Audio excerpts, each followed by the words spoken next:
యూరిన్‌లో protein పోటాకి కారణాలు రకరకాలు ఉండొచ్చండి. ఒకటి ట్రాన్సియంట్ అంటే తాత్కాలిక రీజన్స్ అయ్యుండొచ్చు.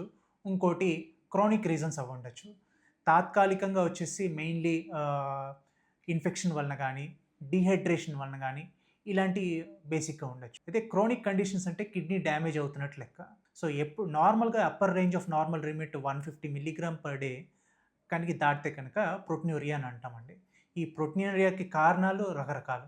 బేసిక్‌గా diabetes, hyper tension are kidney తాలూకు వ్యాధుల వలన ఉండొచ్చండి. ఎప్పుడైతే దీని లక్షణాలొచ్చేసి మనము మూత్రంలో నురగ రావటము, బబుల్స్ రావటము, సో మూత్రం ఎక్కువ సార్లు పోవటము, ఇలాంటివి చూసినప్పుడు మనం కొంచెము అండ్ దీంతో పాటు ముఖం వాయటము, చేతులు, కాళ్ళు ఉబ్బటము ఇలాంటివి ఏమన్నా ఉన్నాయంటే ప్రోటీన్ ఎంత పోతున్నారు అన్న టెస్ట్‌లనేవి చేయించుకోవాలి. దాంట్లో బేసిక్‌గా స్క్రీనింగ్ టెస్ట్ వచ్చి యూరిన్ డిప్‌స్టిక్ అని అంటాం.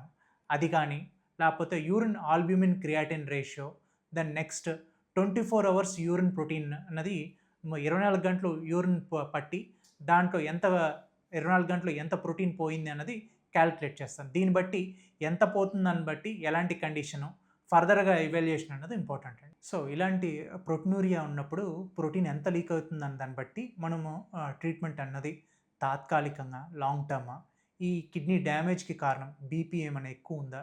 షుగర్ కంట్రోల్ సరిగ్గా లేదా? అన్నది మనం చెక్ చేసుకొని ఏవైతే కారణాలు ఉన్నాయో ఆ కారణాలు కనుక మనం ట్రీట్ చేసినట్టయితే ఈ ప్రోటీనూరియాని ట్రీట్ చేయటం. దీంట్లో బేసిక్‌గా ప్రోటీన్ కంటెంట్‌ని తగ్గించటానికి మనం యూజువల్‌గా స్టార్ట్ చేసేసి ఏస్ ఇన్హిబిటర్స్ అంటారండి. అలాంటి ఒక మెడికేషన్ స్టార్ట్ చేస్తూ అండర్‌లయింగ్ కాజెస్ ఏవైతే డయాబెటిస్ కానీ, హైపర్ టెన్షన్ గానీ ఇలాంటిది బాగా నియంత్రించాల్సిన ఉంది. ఇంకా ఈ కిడ్నీ కనుక కాజెస్ ఉన్నట్టయితే దాని యాక్చువల్ రీజన్ ఏంటి అన్నది ప్రాబబ్లీ ఒక్కొక్కసారి కిడ్నీ డాక్టర్ బయాప్సీ టెస్ట్ అని చేసి స్టేజింగ్ అన్నది చూస్తాం. సో, దీని ద్వారా మనము ప్రోటీనూరియా రీజన్స్ ఏంటో కనుక్కొని వెదర్ ఇట్ ఈస్ తాత్కాలికమా, పర్మనెంటా, ఏమన్నా డ్యామేజ్ ఏమైనా జరిగిందా అన్న దాన్ని బట్టి మనం ట్రీట్మెంట్ అన్నది చేయొచ్చండి.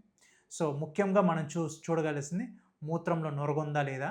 లేపోతే నురగ ఏమైనా ఎంతొస్తుంది? ఎన్ని సార్లు పోతున్నారు? అండ్ కాళ్ళు, చేతులు ఏమైనా ఉబ్బుతున్నాయా?